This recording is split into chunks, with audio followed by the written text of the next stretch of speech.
Gromagad of Roundine. Fair play, vermeiden, Mullum Vorn Noosracht. An tacht Neeronov, tacht de Geestjuk, le dunne Chahel, gober de Manuad, Hein Fin Bapa, Stiglas net Sui Noide, en een law, go will me de dollar Echent, en eigen Frankoch, fort na Himmersa. Agus Ashley says, Boholacker says, Lady Weshin, Quidden Dish, gum did for Robber Tash on a Himpler, Father Hagum. Shin, go gredum any Ledorov, ein Dulcon Keen, ein Orbert, Onta, a Harla, Satisha, Harla shed the bar, Comish Gnu, the bar, Clownish, Leschaniasacht, either Dukas, Agus Esacht, a Seliachen, Agus the bar, Comish Shin River now, Nashtiug, Por na Heren. Agus Tommy Regan buinte Kinúnach sin in is reist, Maris Marsh na hen, aber Blenardine hen, Nickmer, Dulcon Kini in Morocco, Merstach, Hoffable Orpok, Nadia, Geschachtfo, Agus Sheeramach reist Rimishin, Sheeramach go laur gewale Ehren did for Agus tacht Hultor na Morlin, le Tachnik Stichtisch, Ginoia, tacht na Normanach. Gdesan a glástíí ar a mórain seachtúistíag, aviochan na gailge tangaváile sin árap, aviochan na litríochta, na flíochta sa bheithúis, Martina Cain agus na scríóirí dána, Sean O'Rear Dáin agus Elias sin gléir agus Brahim dábhlí sin, go bhfuil scata the bar tahi agus dúchas agus cultúragain le tuairt ag a tábla in éon díos bóireacht faoi ceistena géar céime na linne. Agus is a ggótheach sin bhailm a Spáint go bhfuil mórán éireann dus na tuiscintí don écólaíocht agus de dhéad céim na timplachta go raibh riamh gardár gríthe. Mar amach ánach Countess na ráite sí móra leis bápa ná gnéir gníine mar carnélig den down. Sin countess na tweet na móra bhí anar a tháinig gon imletar sin amach sí bliana hen. Go dhéanamh mar carnélig den down. Ach nar gása binda chuid sebris agus sinna fága méoch se leis má do ghoras againn an carnélig mar gníine mar achorsáid ná dósa sa clísin. Keganach culturelle magafuin fan garnélig las mod goras seclusion. Agus femarderim is go her sin. Fáiscethe as a will da hahiagin ag héad céimen a dá hór trí of an áil. Agus na tuiscintí again hácráltacht dhéhreacht na háileachta nar dimpel. Agus a háchtaí is a há sé chaamh nó agus leanúnachas I chintú trí hachada na tuiscintí sin, na duiscintí sin. Bhhailm Spáint go méidir nach gágréine teach le teachtacht ón ráibhcúin mar ní leanach treisiú nó darbhú béidir rudaí a bhíarolalas a gcuin hana. An tosnú béidir le slucht as leabhar nó Genesis leis an airpádaigh standún, sin ibre héanaan sin ar an leachán agus féidir se bheith á léamh sun ní go chéile más malah. Treis na mílte blian, d'éidigh leis a bheith agus a bhein gádaína chrathúdáid féin a bhí comá nó níos fearr leis a báras an éidean as a rúga géad fadó. Nuair thug siad féin ar a díosúil ina ngádaín féin, thug siad iad an muchas na Madrigo, thug siad batla spórdós dúirt nar a bhfuil a héad a tastáid níos a bhómá bhí riamh. De beidir rugur bé sin teiste fápa chomá ar an drúiliú de bar sainte atá díanta gcuine ar a báras a bhí an áliú dán. Tá carn mór ílig díanta gcuin don dán ar mala cuitin duise. Cuigistú talún agus latram gaul I an búla práis de hir na héireann dá leis a bhile dábhí ó condónach nach ána millarí a gorcaig I dalará na seachtúí sé díagnúr dúirte is búrham cása a dála éire na búla fráisc á carna ag méirlig. A can hef gyda'r fi oed ffordd na roife, na anglophobe ille o'n siachtw i stiag, so la tan fawn, agus institut na haglashe, commotion fes gach skamel, agus boorst argorsen belderish stad na horpa.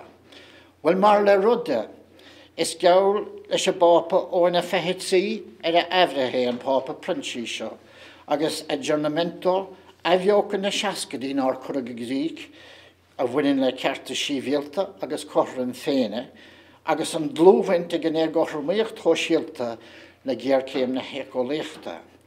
Is gaul a greimen vaiten is gane, gaudium et spes, luchhoid agus gochus na shaskadi, lehinta sho na hanvoine agus na skilehoidachta, agus monamechaun, ag solas agus spraga, de buar de hoest a willa raw, papa na roive fel lahir, fe vorkesten en linne, et ha an ardorist.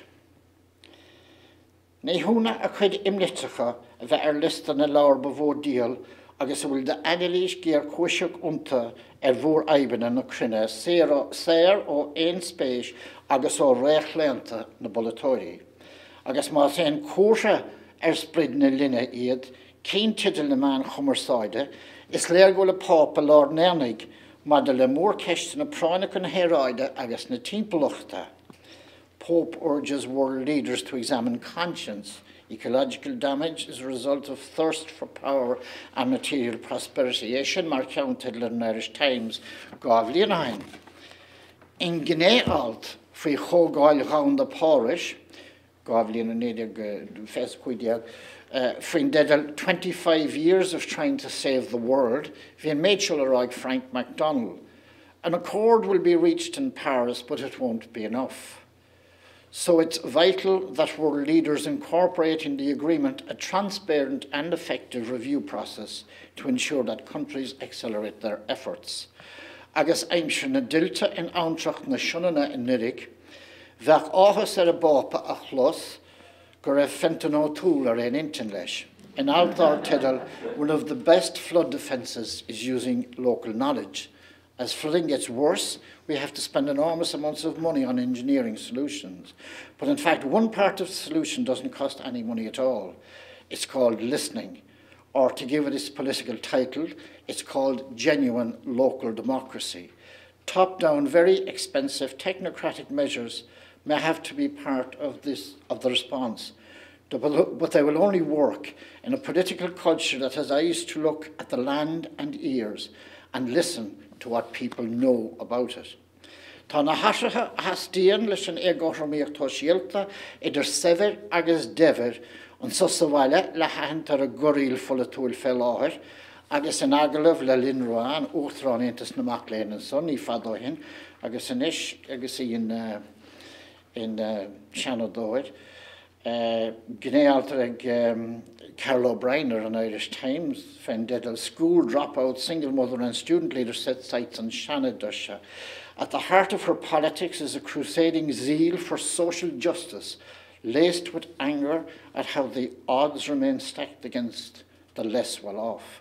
Sna conspóidí timpeall a ról na haglaise I gcúrsaí dachais, is quid suntais I go héachs na hecoléachta déna, a bhfuil a Roy Joe Humphreys, fi ról na haglaise sail a phobal nor deise.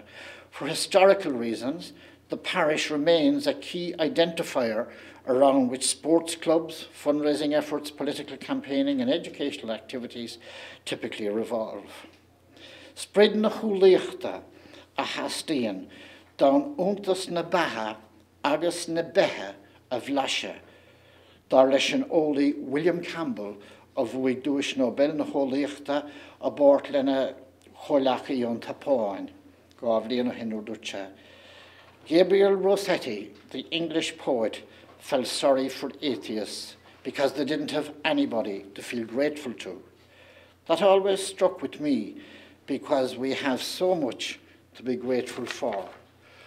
Uliacht agus aigna linnev sin Campbell is fada hir a hen siad I dradisiún na hóliachta. An túnta sin in Laudato Si, feitar nuad ciana ag Valerius Terminus Francis Bacon Líon séideag sit si, nor der Bacon, It is true that the contemplation of the creatures of God hath for end, as to the natures of the creatures themselves, knowledge, but as to the nature of God, no knowledge, but wonder, which is nothing else but contemplation broken off, of losing itself. It is no less true in this kingdom of knowledge than in God's kingdom, that no man shall enter it, except he become first as a little child. Agus sían an fialsah clúiteach William Desmond ó Ollscoil Caiteach na Laváine, ceis na hécólíochta I réimse na fragracha parson tenor derse. Generally, the modern world picture has tended to denude the world and all things in it of any claim to unconditional value. Strangely, this reduction to a kind of valueless there-ness tends to be accompanied by an elevation of the human being into the only source of value in the world. The ecological crisis, as we now name it, is a reflection of this reduction and elevation. But if we too are part of the valueless whole, can we justify the exception we make of ourselves? Are we sawing off the branch on which we sing our songs of self? It seems to me that we have to reconsider the question of the source of value, more ultimate than the human being, not only in nature as other to us, but also as in the ontological origin greater than us. For though riamh dahan ord aine na unri in Éden, ag tús na seachtaí sé díag, Sir John Davies, Idrachtas da Chidar Tiddle, a discovery of the true cause why Ireland was never entirely subdued and brought under obedience to the Crown of England, 1612. Dahan sé severis, agus fulláin in a hecoliachta dúchas nor dúirt. During the time of my service in Ireland, which began in the first year of His Majesty's reign, I have visited all the provinces of the kingdom in sundry journeys and circuits, wherein I have observed the good temperature of the air, the fruitfulness of the soil, the pleasant and commodious seats of habitation, the safe and large ports and havens lying open to traffic into all the western parts of the world, the long inlets of many navigable rivers and so many great lakes and fresh ponds within the land, as the like are not to be seen in any part of Europe, the fresh fishings, the wildfowl of all kinds, and lastly, the bodies and minds of the people endued with extraordinary abilities of nature. Been fair Príomhain an Rí in Éireann Cuinnigar sin 1612, tréimh sé Anish go maith. Dram cimat an is siochána leis dar sé sin, nuair a hiigtar dúin gur ar son an leasa cuitin an tíocháin sin. There is no nation of people under the sun that doth that doth love equal and indifferent justice better than the Irish, or will rest better satisfied with the execution thereof, although it be against themselves, so as they may have the protection and benefit of the law, when upon just occasion they do desire it. Agus bhí Sharon Caton, agus ní bhéon rómhaige Caton le scríbhneoirí stadachas na go háide an uair sin nuair a scríoh sé furas feasa. Han sé sin comór leis go gur sé gálan ar sin, agus go bhfuil sé le fáilt I dtreo dhearann furas feasa. Níl cinenne fáin gnéin lenar b'ann sa ceartas cothar an brethúnais níos fearr ná éidenig, agus is mód a bheith sásta lena chur gníomh ná iad. Bí gur bin in aig féin de bheith, ach go bhaidís díon is sochar an glí an tá iadé chúis chothram. Tá cruthaigin mar chinne, mar phobal, le blianta beag nuas, ar nachfainn sa bhéid sin. I gos gur úsáid málaí pleisteacha mar hampla, agus ar chahaf tabach in anad fublí fé dhéan. Agus I gó líana, agus chur a bhaim an glí, có consciasach sin, is gur chur mar úna ar nhéin. Mar bhí daine a tóir riimi sin ná fiadfa le héadaí anna, dhéana mar thairíthe, chuid fá.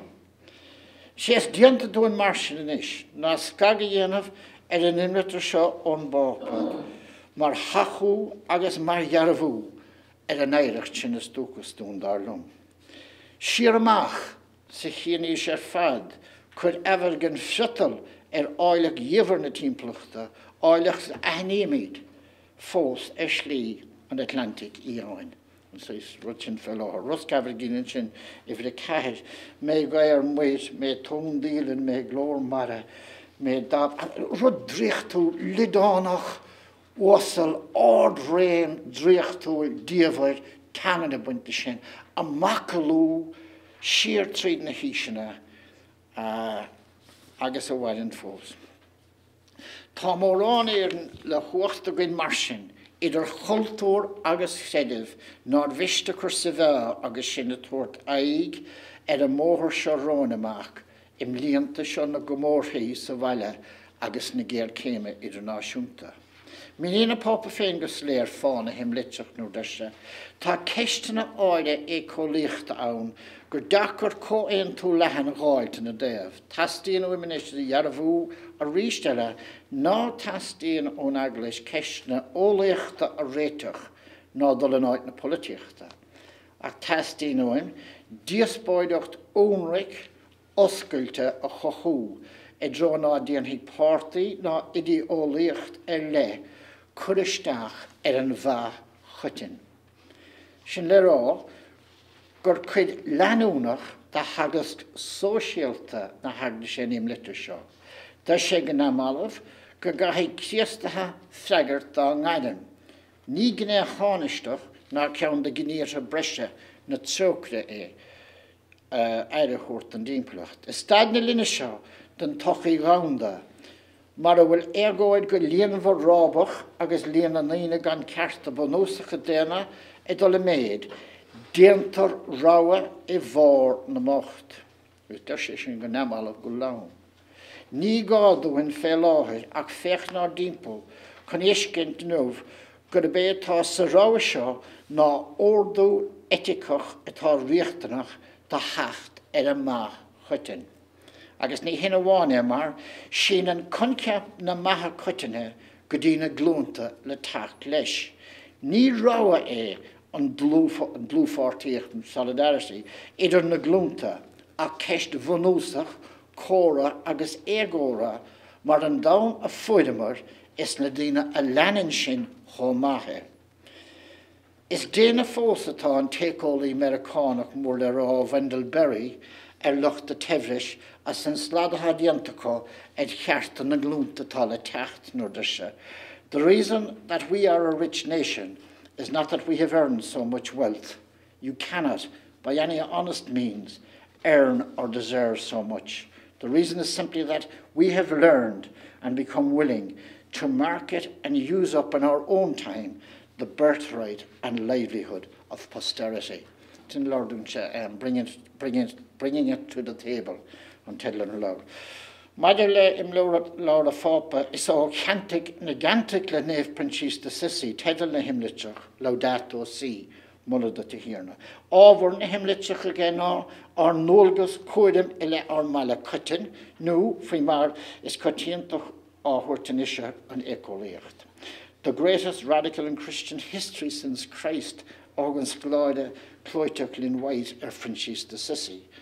Agus bíoch is go sin an ordiscinsa conceap na hódíochta siar amach go Aristotle, is í an Philip B. Jenkinson is tuisce bhainúsáidas mar hantíam sa gailgas de dáin écolíacha.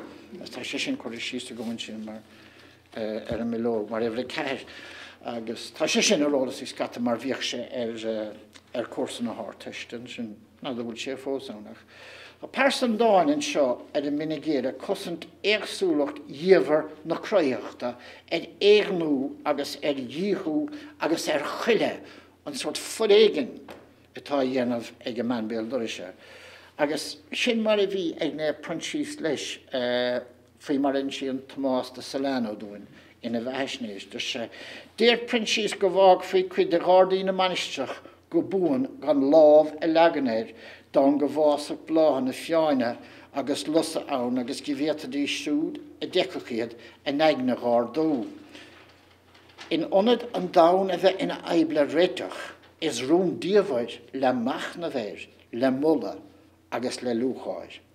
Dar nói, bhí mar an aigeine sin riamh an áil, faoi mar a bhíon Robin Flower nó de se go raibh mar Prinsíosánach na céta bliain sa a dánig ann de Princes de Sissi.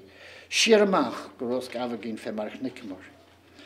Eig tri luchar na manach ins na dant and the king kailula shinner nos is McCannon Weiden Vaughan le Calacon Cashel. Sheer eig godin Arlene Hain in Comora na Hailach to Sudan shin as gach gala nuna ni gonal nu Sudani cadavach na himle shon or rear dain. Tan dog on shin kurashis and shinagum agus and February counchin an counchin leis rear danach an shin ivre triagum as dan an yevide shin nin she tacht le haigene le metaphysiculacht an rear dan again in clee. Is dan mistig gemaakt te maken. Dan die ik zullen rodegen rijfa eg oor na krisje. Ze Spanje zeggen ze ten toren gemeder. Gorastro gaan en gur inspireerd ooit in elle. Maar gewoon een reem tangen het aan. Het dolne ledne her. Maar is dan dievede. Is dan toch recht. Niet kedde wocht na hem. Agus an tógáil tá tógáil sais salúnta sais liturgiacha níl cuil, níl lawn, níl bach, tá chroigh dia níl fear, nach dúlgus dúna las, níl ban. Ní cadavach na hím dhéanamh dá nimení. Níl galt, yn lawn yn galt, na chydún síle náis. A hiúnlacan an ada úmprian harar gawn o'r dynasna na fiawrs. Ní láid, níl sciach, da gúlta iad ní lach. Byd íst hwyg hir na has, na'r cartún mach na ver ystíf le gans le boicht. Da adw yn Afric has, da da igilach, is cwyd dyn iad o chart. Ní láid fwd na csinne, na gan y seleg sinne. Roedd e'n an i efr fwy sin. Agus y cawn le nola, is dan gloite Sean yn caninógi o ielion si mach agus dielig y lenaf y mach sydd y gystion glan, si sy staidi clothe sgymrha gomale ddim, si sy pasost y dyrcha di siomra fanne y deri, oed ydy'r sgiledi ys besti yn o legal esgiwl y cohw brat ma wachtar, fi bolegir gewla cos os na certach y muslin. Agus písar elíte mapes gus so fecin si chnocán leis féin hí ein sciach geal a bháin fehlád. Clí fléascan, an sciach geal aber mi beltan yn gwanin rimis. Fléascan sé fwg na dúhí. Dúlig an lanaf gotalaf oth cór na mi rwylte. Da chwyg y glwyna sa lochas lor a fôn eir. Ni ref I fôn a maidna o sa ciwn. Mar vis y torw dy fatema. Ni ref, na fri fawr lasrach mar hor ela Sinai. Ni'r gaf. Mar fi na miriwlti ag y bailagwyn na'r dimpl. Agus dian an agne ecoliach son an dwchis, leim na tangan, agus lauren fóslin fe vister, fi ailacht, fi jividacht, agus fe lokalacht na crinne, in on to Shemasini and no St. Kevin and the Blackbird in Gallerus Oratory, the monks of Clan MacNoise. I guess Chile St. Kevin and the Blackbird in Shenmar is Malabadan Shen ach Fuid Hini a Shen o Plummer, Lagan Plummer, Charles Plummer, the Vahin and Naev, mar so Astracon Plummer of Forshe Shen, Baha Galach Quivine, agus Tan Fuckle and August, Deargun. Agashin, agus tá sé díomhar fad, and found himself linked into eternity. Rud gloite seha, gur an cangel sin, idir leanúnachas na baha, on teanain sin, gur raibh nad, gur raibh na hí, gur raibh na garci góga, linked into eternity. Dan an iasta hini ag febar didin, hugan an eag na gúca sin, léim na tangan, stach sa bhéarla, de hini. Agus tá sé sin go láid leis ag níomh brenn agus níon má láh legan ar an lá. Níon níomh brenn is bhína pléile cuasaí ach na méachta, níon talamh níomh brenn nach níomh brenn eile bhína pléile cuasaí écoléachta. Bhí léarhas ar an leabhar cin sin ag an nathair Sean MacDonagh sa foró nirig. Legas an lá ruim, hógus na písaí bhí bhfuim. Legas an lá ruim agus jarúdas an tedal, but sin an pís an sinna. We no longer listen to nature speak or seek to communicate in any meaningful way with her. We no longer live in intimate presence with the birds who communicate in the language of the birds, or the sea who communicates in the language of the sea, or the mountains who communicate in the language of the mountains. The sacred is not present to us because we do not know how to recognize it, how to hear it, how to let it fill us. And this makes us poor. Ach fanan an shanagin ishin go ciúna cogur na gunin, agus brútan con cín in am gátar, agus fi mar a bhíon aimseach Columbanus, 1500 blian ó hin, nuair a bhíad na héilenaí tailóirí na siachána, agus an léin a chur an óideb ar a bunaí a ríist. Si a ghadim chéine atá roin in ish, ar spin féin, fáiscathe as ar dahi féin, a chur a dachtrach seo I hiag cúin ón roimh, agus is chuige sin muid an áide. I ddírig a spáint go bhfuil tuiscintí fáisce as ar sin seocht, as ar nóchas, gur bhiú a chur sa bheá in éon chinine a dhéantar a bhfuil implachtaí do gcuine imlacha. Is ní agus na cain fin dír ar fad, a tá ach leistig den dír na ceantar imlacha mar ní man focail ar gúlta. Maar die lene gúltanis ach tá míid imilech agus tá implachtaí a leanan de sin. Ó sach ní chun na pápa éon íochán có fad sa bhuine leis an slád agus an tíaghnú hádíanta goin ag na talúnú de se.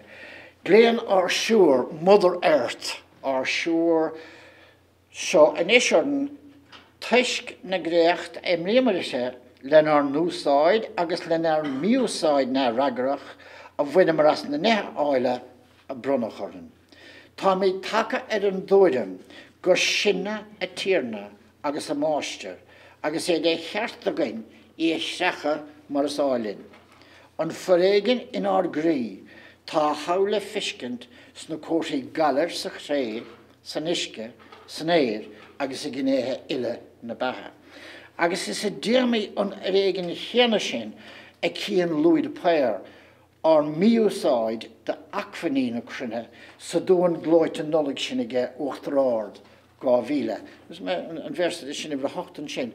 Agus a seanna iachar dúan nolig ceart nua I scíamh, aber sé me gánbéidir a scíag an ceannas fearr sa bheithúís féri to New York, agus tá sé seár ceannas na dáin, tas fearlam héin. Nain tú cartaí nolig go daine an ceann se le Louis.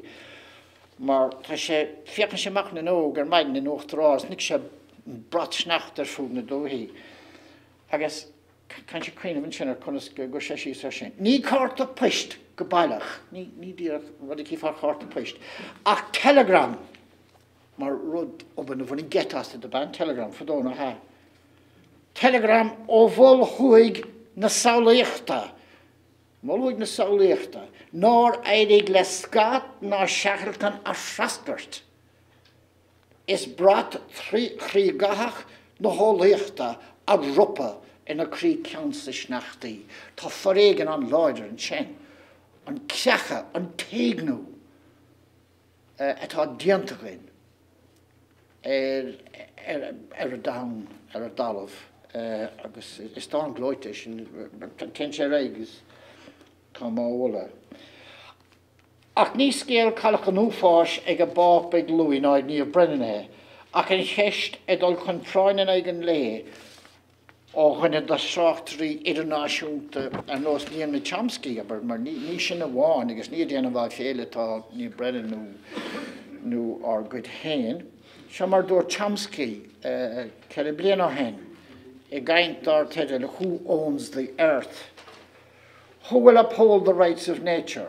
Who will adopt the role of steward of the commons or collective possession? The struggle to defend the commons takes many forms, a struggle in which we must all take part with dedication and resolve if there is to be any hope for decent human survival in a world that has no borders. It is has no borders. It's comedy mad mar sin ha. It's our common possession to defend or to destroy. In Chomsky, agus Macalian Wendell-Berry an teáí lomar á chéanamh na tuiscintí agus na sentimentí sin ar fad ag Chomsky and Pop agus a gin féin ó dúirte, or unprecedented prosperity rather than being founded on a convivial wholeness with the earth and with others, is predicated on the systematic exhaustion or destruction of life sources, soil, water and air, and the communities that inspire, define and support our being. Our failure suggests a pervasive unwillingness or inability to make this world a home, to find in our places and communities, our bodies and our work, a joyful resting place. Galar na tapúlachtathe rapidification is cúis le cuidmhá de chuithís agus de anmhain na linne, dar is a pápan ó duise. Inuas luas buan na nasrathe tá dul a bhaim an linne agus a blanaíad inis, tá an luas breise batha agus ibre nar bhiste tapúlach tú a thuairteir. Cé gur cuid an clí in na bliain córas casta an taharú, tá an luas lenar orbert an gníomhaíocht ghaine ag godarsnacht leis an bhuile ná dúsa a gabhain le héamhlóid bheitholaíoch. Fada sin níl sprúchanna na nasrathe mar a búnasa I dúin go cinnte le forbert lán inmhartana an duine. Tá fáilterim ahrú agus cúis iminí nuair a ghilinse an nán agus cháilíocht bheithe a lán den cinedéine. Bíon rudí maithe maúil agus sé an dála chéana ag an bisféir ag an biosfér agus ag an échóras ag an ecosystemé. Ní gáúin a cíineh ag céimar a ibrion échóris ag ruige carbon dioxide, ag glána isce is smachtú galar agus ag cílí forlána, ag cuma iireach, ag crugad dravíla, agus ag cardúin ar a lánslite eile leis ná cuiníimiidirse nó nach óldúin iad réchar. Nuair a aon daine sin amach, tuigeann siad go maidiméid agus gníomhíimiid bhain réalteachta a tugad dúin ribhe seo, a bhí an roin agus ribh ar gumas. Nuair a labhraíimiid mar sin, má dheall ar úsáid inmhartana, ní mór dúin smaoinemh a gcónaí chumas aigeanta gach échóris ina láiseacha agus ina gnéithe ar le. Is únta go dó an dul chun cín ó léachta agus technoléachta. Go háirithe na céad bliana nuas nó mar sin, agus baile fearn nó Global Village fe mar a thug mar sin mar clúnars na seascaí déanta, agus á dhéanamh den dá mór. Má se, ní chun leasa cineocha an dáhaine gutainine I gcónaí ach go bhhailart go minic go dain, Wendell-Berry dúirt a ríist. After several generations of technological progress, in fact, we have become a people who cannot think about anything important. How far down in the natural order do we have to go to find creatures who raise their young as indifferently as industrial humans now do? Even the English sparrows do not let into the streets young sparrows who have no notion of their identity or their adult responsibilities. Where else in history would you find educated people who know more about sports than about the history of their country, or uneducated people who do not know the stories of their families and communities? Agus féidir dul chun cín na héicóléachta úsáid chuna maithe leis, fé mar a bhíonna páp agus ba cheart sin a thugant ar bord. An on leat chéine a rinne an dul chun cín úntaach technoléocht, hepar go dtí seo móna éifeachta a réimsiú chun pléile feibna trom-cúiseacha éicóléocht agus sóisialta ar fúdan dáin. Tá géargá le cóaontas damhanda le haig go chuairt ina deocrachtaí mós dain nach féidir a réiteach le bearta aontaobhacha tíre ar le. Déach le héad na cóaontas mar hampla, plan talmhaíocht de malartaí in bharnaí a láthair. Móna nua, móna níos lú trúlaíocht, chócht a nóite a orbert, úsáid níos éifeachtaí chóchta sprega, banistún níos fearr ach faoí mara agus foríise a chur chun chin agus fáile isce glán le hóla gachéine ag chinú. Agus ceanródaithe sna cuasaí seo is se sinne. Tá mar bhaine treis an téile cuman béile sa éan, cóirla síst treis míúilt na bológus an dá asbildíag an dá íasc agus é sin as ledan ag go gum béile is leis se collegiate chué super a bhéran fragmenta né periar. Balígí suas an fuilech chun áraach éí mú. Tá na milliúna fáilháist de ghorta agus an tríú chuid de bhí an dáin ad rompáil. Tá an glas gainagain, glas gainagain, mar scéal isim láideach gur lór de éine a gáhain chun áraach de chuil ar de chéad. Ní próist an éan gan tobar benathe ann, muna meach ach ina bharántas a gin cheart an duine chun a bunríochtainna seo do chuid na batha ar atá an tuisce. Réamh óisteanna na hiarmhartaí úfásacha ráide leanan de legan na bhórísí báistí a sé sin againn ag gan do bhórdáanta na gailge i d deir cadíana míad fasta gan aimimend. Nú cadéireach film a chuil le díthú na bit arsúlachta ina gáin mianta bhí cúil. Ní hólaíocht go hansapólaíocht cheart dar leis a bápa nó de se. Ní féidir éon ólaíocht thásúla bheith ann gan ansapólaíocht thásúla bheith ann leis. Nóair ná bíonn de bheas ag go duna déana ach mar a bheith éon dúileile a tháinig ann de hans nó de chinteacht isacach an sin fion ar discint den ragreacht. Ní féidir a bheith isúlais gom rathach daoine feagrach sa dain muna nathanaítar a móna le ólais, tolla, síirse agus feagrachta agus luach a bheith ortha. Seanachil do chuid na hagla sa sethe labarare estorare, gníomh sa chráilta agus ceart déana dar leis a bápa.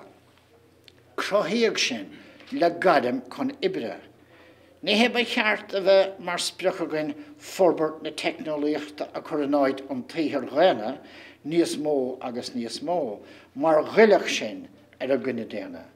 Tá gá le hobir. Is cuid de chéal na batha é. Céimar chasáin an áis na forbert a déana as a cholíonta ghaine. Tá míhiiscin de glán phobal na stáid aontaithe ar ngarim chun ibre dar le berín or der se. The present national ambition of the United States is for quitting time, for weekends, for vacations, and for retirement. One works not because the work is necessary, valuable, useful to a desirable end, or because one loves to do it, but only to be able to quit. This is explained, of course, by the dullness of the work, by the loss of responsibility for or credit for or knowledge of the thing made. What can be the status of the working small farmer in a nation whose motto is a sigh of relief, thank God it's Friday? Agus is mar seo tá go bhealsamh mór le rá Matthew Crawford sa leabhar is déanaí bhuaig The Word Beyond Your Head, sin 2015. Work, then, is a mode of acting in the world that carries the responsibility of justification through pay. When the claim I make for the value of what I have done prevails in a meeting with another free agent and I succeed in getting paid, I take this as a validation of my own take on my doings. The absence of such experience may help us to explain why the long-term unemployed often suffer self-doubt as do the idle adult children of wealthy parents. All right. Go on, Owen. Écholaíocht omláin, integral ecology is tidal le cabir le cahir do dhéire fanpléad a fápa. Tá écholaíocht ghaina doscartha ón bhachaiten derse, agus tá an sanginú ar a machaiten, agus tá sean láidir sin, agus tá notion an bhachaiten siarmach na felsa Aristotle, tá an sanginú an sin. Sé tá sa bhachaiten ibrenéan sin. Ná sim chimsí na batha sosiálta trína míon fáil grúpa sosiálta agus an mhuiile le go thomláin agus go sráthúil ar an nomláinú féin. An sé le chearta got ón stáid, tír, an óideap, ón dain. tú héna umlánú mar a chuine éonar agus mar duine de chuide phobal. Agus bhí an tuiscin sin riamh gine mar tá sé chuta síos ag dul nach chun máil an Parliament na man scíg sin ó han sin bhile fáras in mar hagad próiste go glán maiir in droiar na seachtaí sé dí a go bhrid déhin sin. Is é an ceart a chruíon na daine fada chéile a cheanglíon iad an rá agus a goman na chéile agus a chuníon na siocháíiad. sé fós an ceart siocháin a phobal cosad na dóthe daingana gnéocha lúcháin na nína suanas na spéide ceansaach na fáil tarthúlach na talán sin miste chu fá go gangalíonn se leis sé seanna bhíta sálaíocht tuiscint cheart an duine. Agus farír déir ní mar sin na hágain nach na polytóí di gléin. Cain fins ra heimsir fémar da Louis de Puer, nó cain fi rodí eile sa lá táine bhain. Agus near viste beidir mar der si da bhéad cainte seas lú gníomh agus ó hála goin an leidefachta gom éróme a gaint ach déirim fág me an sbuineh seo liv ón Olaf Frederick Turner dúirte. We must take responsibility for nature.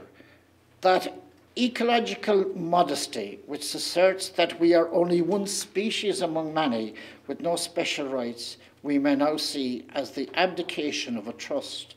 We are, whether we like it or not, the lords of creation. True humility consists not in pretending that we aren't, but in living up to the trust that it implies by service to the greater glory and beauty of the world we have been given to look after. It's a bad shepherd, after all, who, on democratic principles, deserts his sheep. Agus sé nólagus é stoilm mar héránig déanamh fé mar íirtar orn in Abert chlásúir orógra na cásca a déir. In uair seo na cinúna ní falláir de náisiún na héireann. Trí na misneach agus a da úmpar, agus trí thuil a cluine iad féna íbert son las a phobal, go duile sí an réim ó úsal is dáin de. Agus stoppa mé cainte go buinte sin agus cén mé gníomh éige.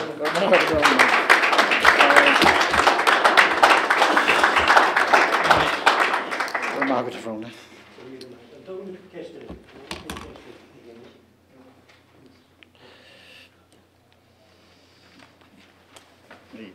Come on, noon and coffee. Hey, Jess. How does the hunting of peace over the school? Oh, sure. No, well, it's a good. I'm not a guest to come to Shin now. Neil, I'm not sure. I'm going to get rid of the Tasket on Tasket, maybe in a kind for Christa Termiach, the town of Christa Termiach, the source of focal no gominec. So focal are virtual reality. Now, real talk to fear will. But an focal again are a toy is breagón, right? It's a breag, it's a lie. The virtual reality is not reality, right? So, an tá tiiscintínis ag páistí óga héan na dinosaur. Ach ní nódíist an óimíon an Lundov. Agus sin fág a ráníos í sin, ná ní fáca dig an iseach da me fág lécar a gát. No, da ma fa. Ach vi foimene vi seis. Sin fa go sin na kino on Danina koma. Da ma fa de couple a chasse chlé, no chasse yes, vi foim de fruil. Da ma fa roige aber kerke no mokka. Gleker na kerke wel chuk ta sin ge dine leit past yoga. But ta skatte earn the hiskinti. Das na hidde yalaha. You know, na linte fair de neersúlacht í bhfuin leis an bhaidegin ó bhfuin timplacht á túil as le foimena. Timplacht go mana mí da, tá siad cailtar réine agus is trúlam sin. So, bhís a lora grúí mar sin a bhí héil, cadí na foimna go crí lamsa bheith an ó a bhís óg. But ní bhechas ag scatadas na páistí óganis mar taradí có, tá foimna heteá ó Thomas the Tank Engine agus rudí gan dáramh mar sin. Really, níl éon fréach buintlis rudí mar sin. So, an sevene sin, ing an istúin, aber bhí mi sé cainte mal á trim, Tamlo hen, honey din of le clear. Fear on sat nav go so the tact of le clear trim. Caddy in Brodon Fassa na boina a honey go Canada. Le Shintracht. Tasha Kaitago. Ni feel lev ar an nod or Nardipo. Aga shin gur bochtu e shin. So an Frank shin foilis e maluk an the school as muyo an count shin. So ma tasha muyo de tuk se ve night. God help us.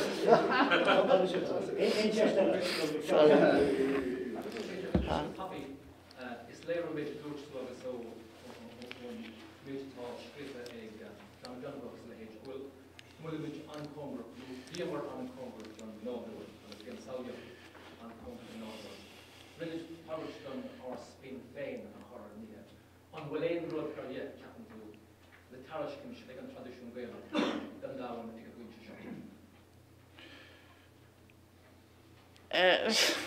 Ti ceist an a bhúra sin.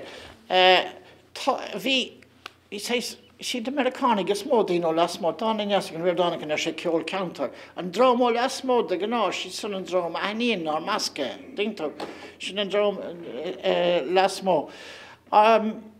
Tuisk, is dónam tuisk go dána mar sláán, mar sinne. Agus go dhéirig linn They're dingen to go Homo sapiens agus Homo faber. Well, solim se sinne mar an Homo ludens. As I sin an a háach, mar ma jechen to aber a wil buintach again. Bunin se leis grí, leis sploder, leis solo asú. Aber gosh, like an drama mór na fehuisha. Drama Beckett aber, you know, waiting for Godot mar a Willamid. Nílas a chu cad cín gado. There's no froggy. Go jo town. Go jo ad secula seculorum. So tá like tatu goni as is an mugamaga sin í made free drum and wrestling. Mar ní na fragri again. You know, ní na fragri again. So an eigen wrestling a homemade so buintana was bílú cháideach mar ná fadar éine. Tá tradiisiúna seoil again. Laurig Americanic Egan agus Kirk Schneider's. How do you save civilization? Clark is told him about Isonach Egan, the one in the hair. How do you save civilization?